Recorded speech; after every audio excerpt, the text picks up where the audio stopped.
ونعم يا ما شاء الله تبارك الرحمن. حيا الله من جانا. عافاك الله يا غازي. سم. جايك هدايا من الشطورة رنيم ومعها علم نسمعه. ونعم يا رنيم، وشلونك؟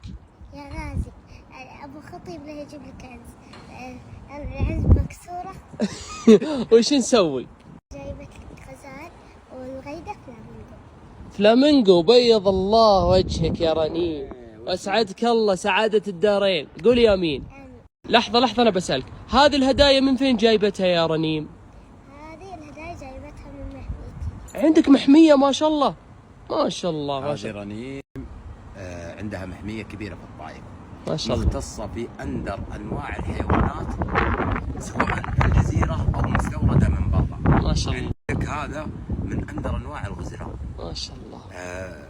بنات سبأ، يسمونه بنات سبأ، من أفضل الإدمي اللي موجود في العالم كله. ما شاء الله. سلالة نادرة.